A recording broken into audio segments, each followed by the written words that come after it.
Welcome to While We Were Distracted, the podcast where we explore topics that often get overshadowed in the rush of daily life.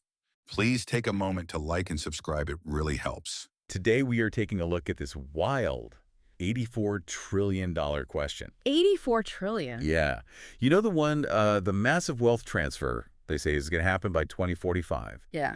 And what I think is really interesting is that our source material actually shows us two, completely opposite ways of dealing with this. Okay. We've got super meticulous Warren Buffett Right. versus kind of the let the kids fight it out style of Rupert Murdoch. Uh-huh. So what is Buffett kind of low-key warning us about with all this money about to slosh around?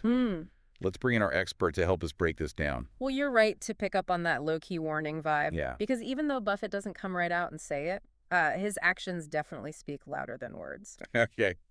But first, we really need to wrap our heads around just how massive this transfer is. Yeah, $84 trillion is a hard number to even imagine. Exactly. We're talking $84 trillion shifting from older generations to millennials and Gen Z. And that's not just a bunch of trust fund babies getting richer. Right. This is an economic earthquake just waiting to happen. Okay, so how so? Think about it. This impacts everything. Investments, consumer spending, real estate, literally everything. I see. It's not just about rich families either. It affects the entire economic landscape. Okay, so earthquake, got it.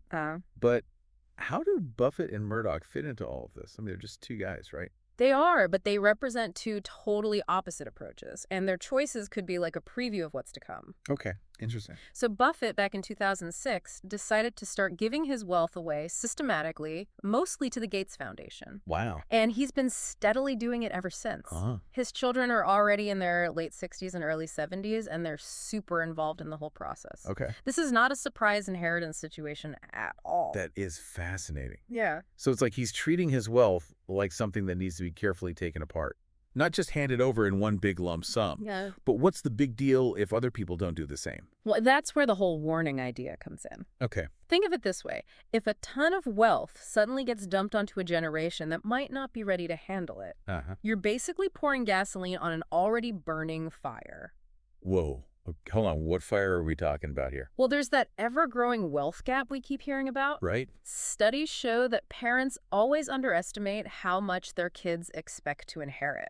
Really? Yeah, and that disconnect alone can cause a lot of resentment. I can see that. Then add on top of that a possibility of economic instability if this new generation of inheritors doesn't invest wisely. Oh. Or even worse, if they drive up asset bubbles because they don't know what they're doing. Yikes. Okay. Yeah, that's a fire I definitely want to stay away from. Right. So is Buffett's slow and steady approach kind of like a controlled burn to prevent a wildfire? Exactly. And even though he hasn't said, hey, everyone copy me, his actions and that quote about father time always winning, they strongly suggest that we need to be a lot more thoughtful about this whole wealth transfer thing on a societal level. Okay, that makes a lot of sense.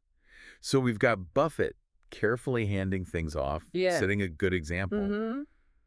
But what about Murdoch? He's like the opposite, right? Yeah, he is. Totally. Murdoch's situation is pretty much the opposite of Buffett's. Okay. His control over these huge media empires like News Corp and Fox Corp is basically becoming a battleground. Oh, wow. As his kids, who are all different ages from their 20s to their 60s, fight for control. Wow. That's a big age range. Yeah, it is. And it just makes things even more complicated. So it sounds like a real-life King Lear with everyone wanting the throne. Right. So how does this connect back to Buffett's warning then? Well, think about it this way. Their article doesn't actually quote Buffett as giving a warning, but you can kind of feel it between the lines. You know, his methodical approach, plus that comment about father time, it all seems like he's trying to get us to think about something bigger.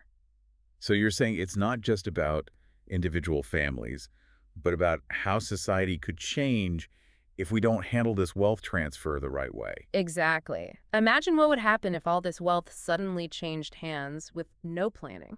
That's scary. You could see a surge in bad investments, which would just make asset bubbles even bigger. Right. Plus, there's the risk of people pulling money out of important industries. Yeah. Because the new inheritors don't have the experience or understanding to invest for the long term. So it's not just about personal fortunes then. It's about how this wealth transfer could make existing economic problems even worse. Exactly.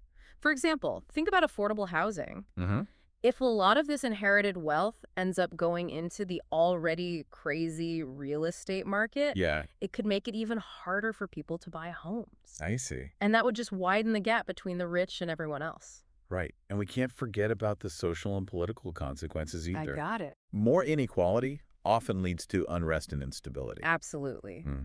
And that's why Buffett's approach is so important. Yeah. He's not just managing his own money. Uh-huh. He's showing everyone how to be a responsible steward of wealth by gradually giving away his assets and involving his children. Right. He's making sure the transition is smooth and minimizing the chance of things going haywire. It's like he's treating this wealth transfer as a relay race, Yeah.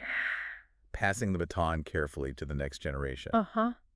But what can we do on a bigger scale? Yeah. This $84 trillion problem seems like a systemic issue. You're absolutely right. This needs a systemic solution, and that's where things get tricky. Yeah? How do we even start? We need to think about everything. Okay.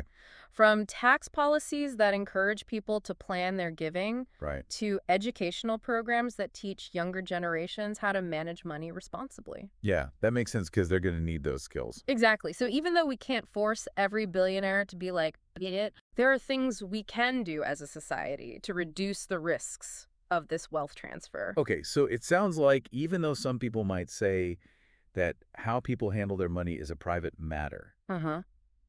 the potential impact on the economy and society is just too big to ignore. Exactly. We need to start talking about how to manage this transitions so that it benefits everyone, not just a few lucky people. I totally agree. So basically, we've got this massive wealth transfer on the horizon. Yeah, 84 trillion. And it's not just about rich families fighting over inheritance. Oh. It's about the possibility of huge economic and social changes if we don't get ready. Yeah, and that's something that affects all of us. For sure. And I think the biggest takeaway from our deep dive today is this. What's that? This isn't just a problem for the super rich to solve. Right. It's a challenge that requires everyone to work together. Yeah. Policymakers, educators, individuals, we all have a part to play I agree. in making sure this wealth transfer leads to a fairer and more prosperous future for everyone. Well said. So that brings us to a really important question for you, our listener. Oh, it's that. If you were in charge of this massive wealth transfer, what would you do to make sure it goes smoothly and avoid any negative consequences? That is a great question to think about, isn't it? I mean, it's easy to get hung up on the dollar amount. 84 trillion is like almost impossible to understand. I know, right? But what we've really been talking about today is what could happen if we don't handle this transfer carefully, thoughtfully, strategically even. Yeah, you're totally right. And what I think is so interesting about Buffett's approach is it's not just about dividing up the money. Uh-huh. It's about passing on knowledge, experience, a sense of responsibility too.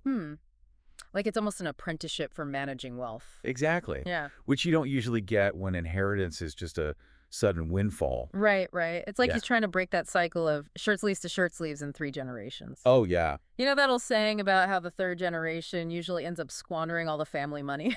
Exactly. And it all goes back to that subtle warning we keep hearing from Buffett. Yeah. Like he's saying, if we don't get ahead of this as a society, Uh-huh. we could end up repeating those same mistakes, but on a much bigger scale. Okay, so let's recap what we've learned from this deep dive. Right. First, the sheer size of this wealth transfer is mind-blowing. Oh, yeah. $84 trillion. It's Yeah. like an economic force of nature. Totally. Second, we saw 2 very different ways to handle this. Uh-huh. Buffett's careful, planned approach Yeah. versus the potential for chaos and conflict like with the Murdoch family. Right. And lastly, even though Buffett doesn't come right out and say it, Yeah. his actions and that father time quote Right. really suggest that this wealth transfer isn't just a private family affair. Uh-huh. It has the power to change the economic and social landscape for everyone. Absolutely. It's a reminder that how we manage this transition really matters, Yeah. not just for the ultra-wealthy, but for all of us. Well said. And on that note, we're wrapping up this deep dive. But before we go, I want to leave you with one last question to think about. Right. If you could give one piece of advice to the generation that's about to inherit all this wealth, what would it be? What wisdom would you share to help them navigate this huge shift and make sure this wealth is used to create a fairer and more sustainable future for everyone? Thanks for joining us on this deep dive. Until next time, keep exploring, keep questioning, and keep learning. Please take a moment to like and subscribe. It really helps.